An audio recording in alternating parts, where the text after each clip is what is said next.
What's going on, guys? It's Jimmy here. Welcome to our daily show where we discuss the stimulus package update, stimulus check update, pretty much everything going on here with our country, daily news, what's going on in Washington, D.C., in our country. Remember that new videos come out here every day at 10 a.m., 3 p.m., and 8 p.m. Eastern Standard Time. If you haven't subscribed yet, make sure to subscribe down below so you don't miss out on new videos. I will keep you up to date with everything, including money, investing, and the stock market, and the new stimulus package, which we're going to get to right now. Also, if you find these videos helpful, don't forget to hit the like button for us down below. It really helps out our channel. The House of Representatives did not vote last night. Instead, they made several key changes yet again. Here they are. House Democrats leaders spent the day trying to iron out the remaining issues to round up the votes for the social spending package, which includes an extension of the child tax credit, those monthly checks that go out to 65 million children, $250 to $300 monthly checks that are going to be extended for 1 year, universal preschool, 4 weeks of paid family and medical leave, and tax credits to incentivize climate change incentives. That's just a few of the things in the bill. There's a lot of things in the bill that once we get the text, we'll be going over it.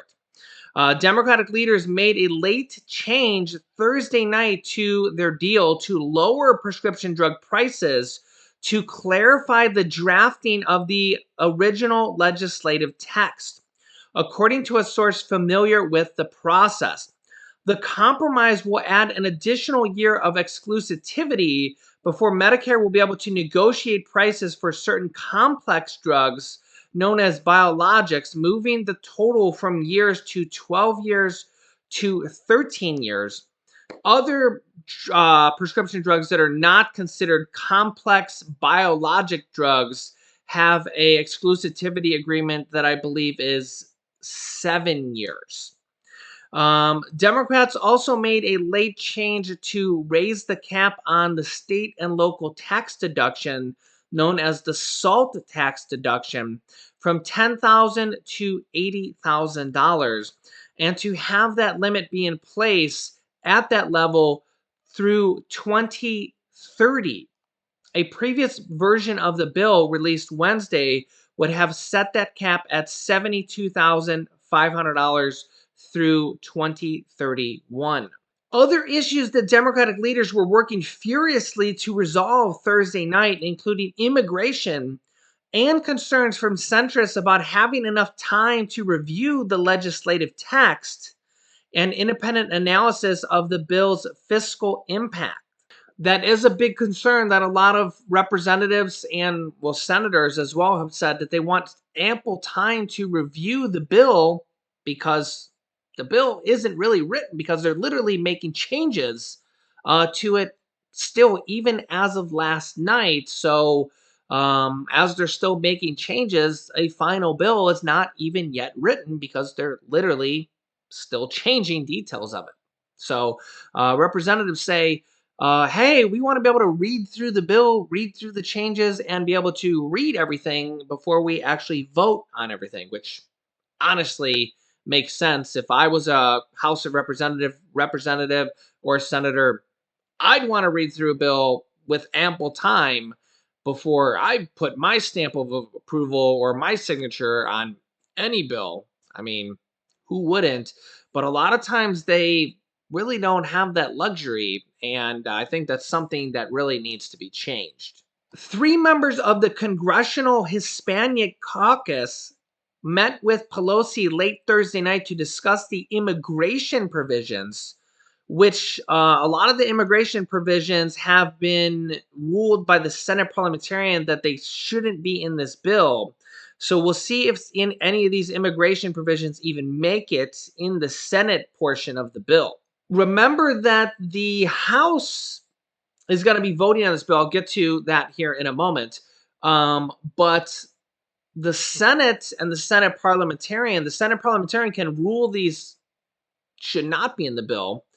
And then the Senate can overrule her, but it's unlikely that Joe Manchin and maybe even some other senators will vote to overrule the Senate parliamentarian. So The House can put anything they want in the bill and pass it, but will that same version of the bill pass the Senate? Also, the Senate can add anything or subtract anything from a bill uh, after the House passes a bill. So just keep that in mind. The House can pass a bill, but the House and the Senate have to pass the same bill. Okay, we've seen that from the third stimulus check package, where they added in several different items and subtracted several different items.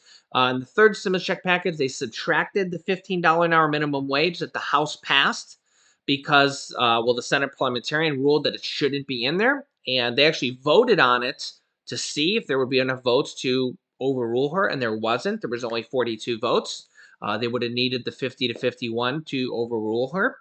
And they also added in the $10,200 unemployment tax-free provision in that bill as well after the House passed the bill. And then after the Senate passed their version of the bill, they had to send the bill back to the House.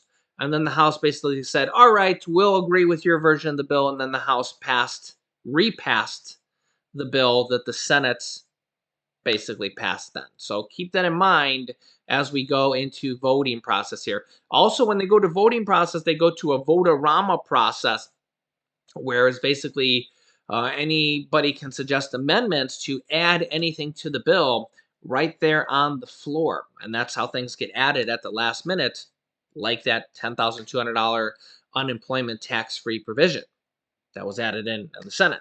So again, 3 members of the Congressional Hispanic Caucus met with Pelosi late Thursday night to discuss immigration provisions, which currently include providing certain immigrants with work permits and protection from deportation. It is not yet clear if the immigration provisions will pass muster with the Senate parliamentarian, who determines whether bills comply with the upper chamber's arcane budget reconciliation rules that permit circumventing the filibuster. And there's a good chance that she'll say that that they don't pass the filibuster rules. And if she says they don't, Joe Manchin probably won't vote for him. Just keep that in mind. So, with all this being said, the House now has set up a vote or a time to vote here today on Friday, assuming that they can finalize everything here. They're really down to really, can they just get everybody to agree on everything for this stimulus package in the House at least. Remember, the Senate will be another story. You can see here, House Democrats are now planning to vote Friday on their long-sought social spending package, as well as the bipartisan infrastructure bill, as they rush to deliver on President Biden's agenda after disappointing state election results earlier this week. The House Rules Committee met late Thursday night to advance the final text of the social spending legislation after they're making all these changes. Next, according to Democratic sources familiar with the plan, the House will convene on Friday to debate and to vote on the package titled the Build Back Better Act. A vote to clear the bipartisan infrastructure bill, which has stalled in the House since the Senate passed it in August due to progressive resistance, will follow after if they vote on it and if the stimulus package passes in the House.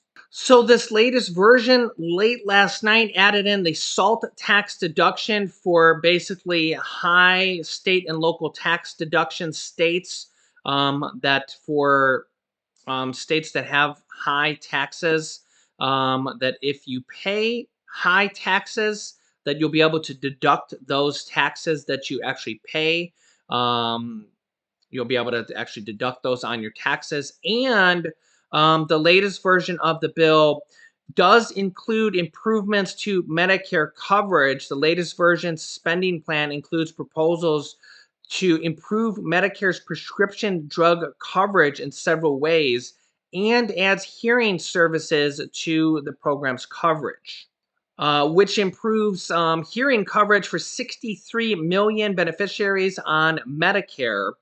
And the federal government will be permitted to negotiate the price of certain prescription drugs with pharmaceutical companies, a move that is expected to lower the cost of prescription drugs for tens of millions of Americans also for Americans on private insurance companies as well.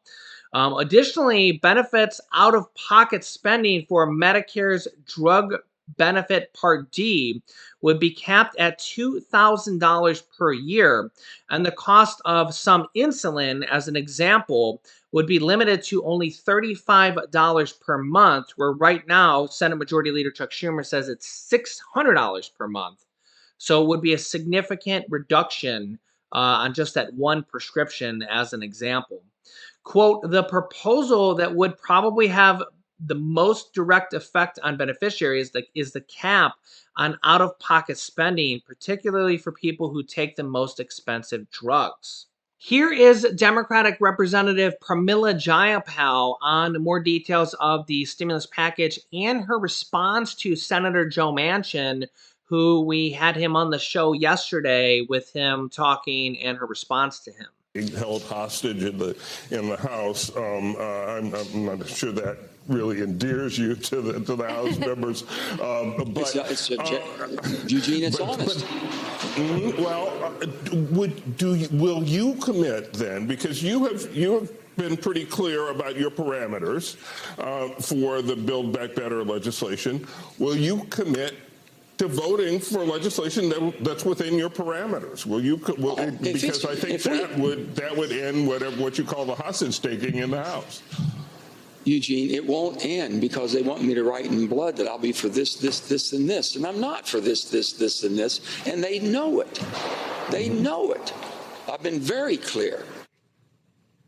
Okay, that was Joe Manchin on our show just a few moments ago, with Eugene joining us now, chair of the Congressional Progressive Caucus and senior whip of the Democratic Caucus, Congresswoman Pramila Jayapal of Washington State.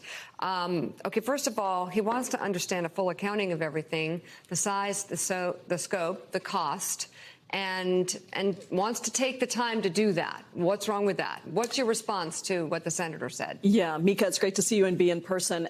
Look, he actually negotiated this deal with the White House. It was to his parameters. He will get a full Congressional Budget Office score before the legislation goes to the parliamentarian. That will happen. And we know that there's more than enough money because there's revenue raisers in here that have already been scored. A lot of the So you're giving him a framework of what he expects? Is there any possibility you're moving the goalpost, adding things back in? Well, I think yesterday the speaker announced that she was adding in paid leave. That is something that Senator Manchin has not agreed to. And, you know, look, I think that when we pass it in the House, it'll then go to what's called a parliamentarian scrub. And things will be taken out if they don't meet the parliamentary procedures and rules. Okay, but you know that he won't accept that. Yes, and that was the speaker's decision because I think really because millions of women across the country are outraged that one man would say we're not going to do paid leave. And so I understand that piece is there, but the rest of this has been negotiated, and it's been negotiated with the senator. And I've been trying. Look, he's a good man. We've had many meetings. I've been trying not to point fingers here. Let's just get these two bills done. We're going to do our work in the House, and then we're going to trust the president that he's going to get 51 votes in the Senate. So, yeah, the question is that if the House votes today or tomorrow, it seems like the House is going to vote today. And if the House passes it, is the Senate going to be able to pass it? And Joe Manchin is going to be able to pass it. Is Joe Manchin going to, you heard Pramila Jayapal say that the House, Nancy Pelosi and the House representative, added back in paid and medical family leave because millions of women were outraged that it was removed because of one man, Senator Joe Manchin. You know, and paid family and medical leave is a really big thing because millions of women across America would be able to get paid leave when they go to have a baby, and they would be paid for by the government. And of course, Joe Manchin is against that. So right now, the majority of women do not get paid leave if the place they work at doesn't offer it. If they work at a small business that just can't afford it or doesn't offer it, They just literally can't get the paid leave. So, especially if you're talking about months of paid leave, like what do you do? Like if you have a newborn baby, and I mean I can understand this. I mean, we have a 3-year-old son, so I mean I can understand what that's like. I mean, they're a handful, right? Um, I mean, what do you do if you want to take a couple months off, but you just don't offer it? I mean, at least the government now is offering 4 weeks of paid leave, so that gives you some type of gap there or some type of relief where you can take a month off of your job and get paid for it by the government. So it is some type of compromise, but of course, Joe Man. So Joe Manchin was on the show yesterday and said that he's for paid leave, but he doesn't want to vote for it in this. Well, I don't know if he said he doesn't want to vote for it, but he says he thinks it should be passed on a bipartisan way, which of course, well, you know how that's going to go, right? Getting Republicans to agree to it would be a whole different scenario, right? And he also thinks that it should be paid for kind of how Social Security is paid for, where employers should have a match and employers should pay into a fund.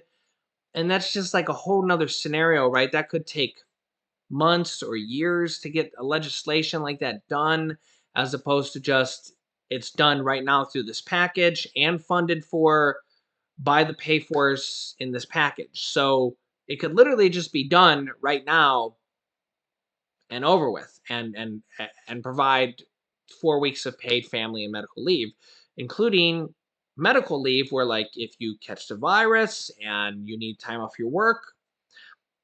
I mean, we know that, like, how many people have died from this virus, and worldwide it's actually 5 million people.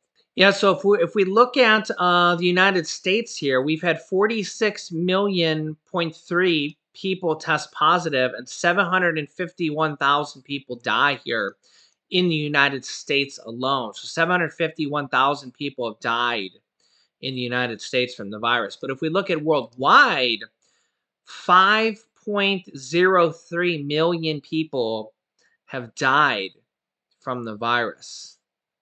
Can you imagine 5 million people?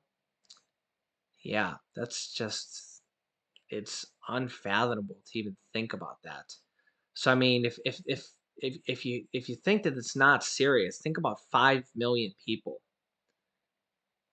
It's just unbelievable. I mean, when you think about just the United States here, you can see it over here, 750,000 people. That's a lot of people, man. That's a lot of people. And we look at the graph here. New cases right now, 72,000 people on November 3rd, still per day, on the average. November 3rd had 84,688 new cases in just one day.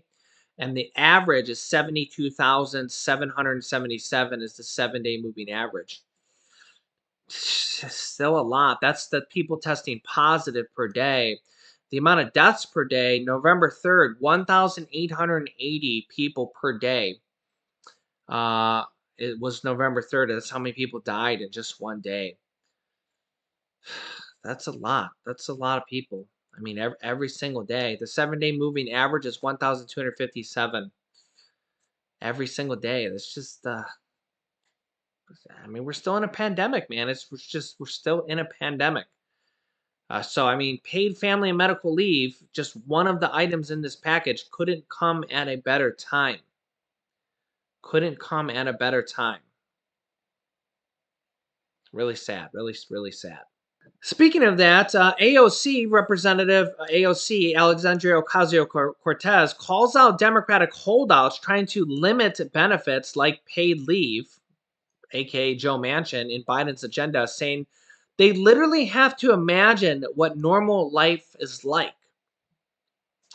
And I mean, honestly, Joe Manchin, who's worth over $8 million, and his daughter, who's involved in the EpiPen scandal and raising the price of the EpiPen, and she's a pharmaceutical representative, and she's worth millions of dollars, and Joe Manchin's worth $8 million and more. He doesn't imagine what normal's life is like. That if he needs to if he needed to, if he got ill and needed to take a few days off work, there's literally people that can't go without pay for just a few days. They can't live without just a few days of paycheck. He can't imagine what it's like, what normal life is like. Yeah. And also, by the way, an aide who traveled with President Biden to Europe just tested positive for the virus and was in contact with President Biden. And the aide was vaccinated, but did test positive for the virus.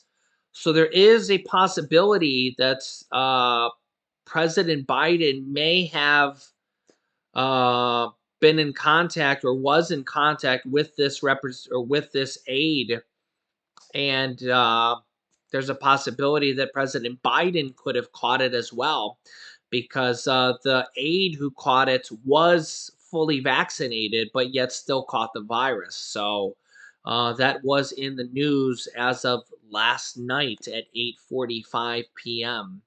So yeah, there's a lot going on here, guys. So yeah, I mean that this virus is just it's not like it's gone. I mean, literally 75 some thousand people testing positive every day. And I mean, literally it's just it can happen to anybody. Literally can happen to anybody. So let me know your thoughts on this. They could be voting here today, and if they ever stop changing what they're going to put in the bill and actually write the bill and actually vote on the bill, then remember that they have to vote on the House bill and then the Senate. But if they actually vote and actually finalize a bill and put it out, then we'll actually be able to go through it. When they pass a House bill, remember it has to pass the House and the Senate. So if they actually stop changing a bill for 10 seconds and actually put something finalized and vote on it, and if it passes in the House, then we'll actually be able to look and see what is in the bill. Now, the bill is going to be probably over 1,000 pages, if not 2,000 pages, depending on how many they have. So, and if you've ever seen these bills, they're entirely just an absolute nightmare to read. It's not even like reading a 2,000 page book. It's like reading 2,000 pages of legal jargon. So it's more like let's sift through a lot of the news articles of what's in here, what's in here, what's in here, what's in here, because reading 2,000 pages of legal jargon is like you can't even understand it sometimes. It's an absolute nightmare. But as we kind of, if they pass a bill in the House, say tomorrow, then we'll have to, or I will have to start sifting through what's actually in this bill. Now, remember that the House can pass a bill and the Senate can change it significantly. So please keep that in mind.